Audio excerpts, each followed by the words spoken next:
warahmatullahi wabarakatuh. Perkenalkan, nama saya Siti Alfia. Di sini saya akan menjelaskan kingdom plantae secara umum. Jadi kingdom plantae adalah suatu kelompok tumbuhan yang dimana terdapat 3 divisi. Yang pertama ada divisi Bryophyta, ada Pteridophyta, dan ada Spermatophyta. Kemudian kingdom plantae ini ada yang mempunyai pembuluh dan ada yang tidak mempunyai pembuluh. Adapun ciri-ciri kingdom plantae yang pertama yaitu memiliki membran inti sel, bersifat autotrof, kemudian multiseluler atau memiliki banyak sel, kemudian bersifat eukariotik, kemudian memiliki dinding sel, hidup di dataran lembab atau perairan, kemudian dapat menyimpan cadangan makanan dalam bentuk amilum, kemudian bereproduksi secara seksual atau aseksual, memperoleh makanan dengan cara fotosintesis, kemudian memiliki daun untuk mengumpulkan sinar matahari yang dapat menghasilkan glukosa, kemudian memiliki organ dan sistem organ, memiliki bunga sebagai alat reproduksi seksual, kemudian memiliki pergiliran keturunan dalam siklus hidupnya yang disebut dengan metagenesis. Assalamualaikum warahmatullahi wabarakatuh. Halo teman-teman semuanya. Perkenalkan, nama saya Dianisi. Di sini saya akan mengajak kalian semua untuk eksplorasi tumbuhan Bryophyta yang ada di sekitar rumah. Tumbuhan Bryophyta ini disebut juga tumbuhan lumut yang tumbuhan bertalus. Artinya, tumbuhan lumut ini tidak memiliki akar, batang, dan daun. Kebanyakan tumbuhan Bryophyta ini hidup di tempat yang lembab. Tapi ada juga loh tumbuhan Bryophyta yang hidup di air dan juga di tempat yang gersang. Kita amati ciri-ciri dari tumbuhan Bryophyta atau tumbuhan lumut. Nah, pertama, ciri-ciri dari tumbuhan Bryophyta yang pertama itu adalah multiseluler, yaitu memiliki sel yang banyak. Kemudian memiliki alat pelekat pada substratnya berupa rhizoid yang berfungsi menyerap air dan unsur hara. Kemudian pada tumbuhan Bryophyta ini memiliki kloroplas pada bagian yang mirip daun. Kemudian pada tumbuhan Bryophyta tidak memiliki jaringan pengangkut. Pada tumbuhan Bryophyta memiliki alat generatif yaitu berupa antheridium dan archegonium, dan mengalami pergiliran perkembangbiakan atau disebut dengan metagenesis.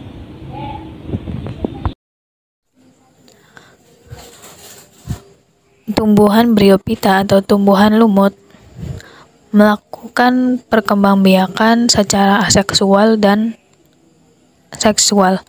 Jika dilihat secara seksual melalui peleburan spermatozoid yang dihasilkan oleh archegonium dan ovum yang dihasilkan oleh antheridium sehingga membentuk zigot.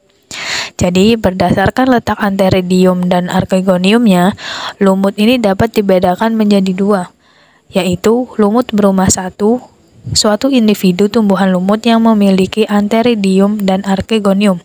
Sedangkan lumut berumah 2, yaitu satu individu tumbuhan lumut yang hanya memiliki antheridium saja atau archegonium saja. Secara aseksual dapat dilakukan dengan pembentukan gema atau tunas, penyebaran spora, fragmentasi, membentuk stolon, dan pertumbuhan protonema. Selanjutnya, saya akan menjelaskan mengenai Pteridophyta, yaitu tumbuhan paku. Silahkan bisa dilihat. Di sini ada tumbuhan paku. Tumbuhan paku merupakan salah satu tumbuhan yang tertua yang masih dijumpai di daratan. Tumbuhan berkomus juga merupakan tumbuhan yang memiliki batang, akar, dan daun yang sebenarnya, yang artinya batang, akar, dan daunnya ini sudah memiliki pembuluh angkut, yaitu xilem dan flum. Ciri-ciri tumbuhan paku diantaranya itu sudah mempunyai akar, batang, dan daun yang jelas. Pada batangnya sudah terdapat jaringan pengangkut. Kemudian terjadi metagenesis. Generasi sporofitnya mempunyai akar sejati, berumur panjang, dan merupakan keturunan generatif. Generasi gematofitnya adalah portolium yang mempunyai akar sejati serta mempunyai antheridium dan archegonium. Kemudian ujung daun pakunya menggulung. Akar paku berupa akar serabut. Batang umumnya merupakan akar tongkat kecuali pada paku tiang dan sejenisnya. Daun paku dapat dibedakan menjadi makrofil dan mikrofil, tetapi dapat juga dibedakan menjadi sporofil dan reproduksi tumbuhan paku. Reproduksi tumbuhan paku ini ada dua, yaitu ada reproduksi aseksual dan seksual. Reproduksi aseksual dilakukan dengan pembentukan spora di dalam sporangium dan menggunakan rizom. Rizom akan membentuk tunas-tunas tumbuhan paku yang berkoloni. Kemudian, reproduksi seksual dilakukan dengan pembentukan spermatozoid di dalam antheridium dan ovum di dalam archegonium. Fertilisasi antara spermatozoid dan ovum akan menghasilkan zigot yang akan tumbuh menjadi sporofit atau tumbuhan paku.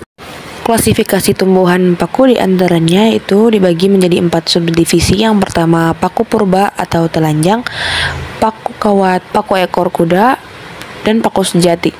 Yaitu materi mengenai angiospermi. Nah, angiospermi ini salah satu dari spermatopita. Angiospermi sendiri dengan kata lain yaitu tumbuhan berbiji tertutup. Kenapa biji tertutup? Karena bijinya itu dilindungi oleh organ bunga. Nah, ini merupakan salah satu contoh dari angiospermi itu sendiri. Dan akan saya tunjukkan bersama. Di dalam kingdom Plantae itu terdapat juga kelompok tumbuhan spermatopita yang terdiri dari angiospermae dan gymnospermae. Nah, secara umum angiospermae ini adalah tumbuhan berbiji tertutup, dan kata lain bijinya ini ada di dalam bakal buahnya. Disebut juga dengan tumbuhan anthopita atau tumbuhan bunga. Nah, fungsi dari bunganya itu merupakan alat perkembangbiakan generatif atau organ reproduksi tumbuhan berbiji tertutupnya. Secara umum, ciri-ciri angiospermae ini yang pertama, mayoritas daunnya berbentuk helaian dengan tulang daun menyirip, sejajar, dan menjari. Kemudian bentuk akarnya ada yang tunggang dan juga ada yang serabut.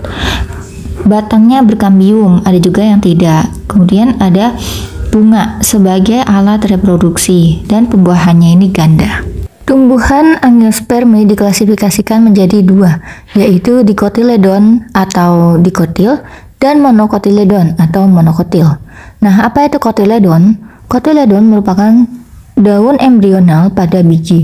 Nah, saat biji berkecambah, maka akan menjadi daun pertama. Itulah yang dinamakan dengan kotiledon. Perbedaan antara monokotil dan dikotil terletak pada organ batang, daun, dan bunganya. Ciri-ciri dari tumbuhan monokotil yaitu akarnya berjenis tunggang, pada batangnya mengandung kambium untuk pelebaran batang, kemudian daunnya berupa helaian dan pertulangan berbentuk menjari sama menyirip. Tumbuhannya berkayu, semak, perdu, dan pohon. Bunganya biseksual dengan kelipatan 4-5, memiliki 2 kotiledon, biji berkeping 2. Nah, beberapa ada juga yang memiliki duri, pada umumnya menghasilkan nektar. Contohnya ada tumbuhan mangga, kemudian ada tumbuhan jambu biji, dan juga tumbuhan nangka. Sedangkan untuk ciri-ciri tumbuhan monokotil, diantaranya memiliki akar serabut, batangnya tidak berkambium atau tidak mengandung kambium, daun berupa helaian dan pertulangannya ini berbentuk sejajar, bunganya berkelipatan 3, serta memiliki 1 kotiledon atau biji berkeping 1. Contohnya di sini ada bunga anggrek. Kemudian ada juga yang lainnya yaitu bambu, padi, kunyit, dan kapulaga. Baik, di sini saya akan melanjutkan tentang spermatopita atau tumbuhan biji. Spermatopita ini berasal dari bahasa Yunani yaitu sperma yang berarti biji dan piton yang berarti tumbuhan. Nah, pada spermatopita ini dibagi menjadi 2. Ada gymnospermae dan angiospermae. Nah, pada gymnospermae ini atau berbiji terbuka memiliki ciri-ciri seperti memiliki bakal biji yang tidak tertutup oleh daun buah. Kemudian yang kedua berupa perdu atau pohon, batang dapat tumbuh membesar dan bercabang. Kemudian yang ketiga yaitu belum memiliki bunga sejati atau hanya berupa strobilus jantan dan betina.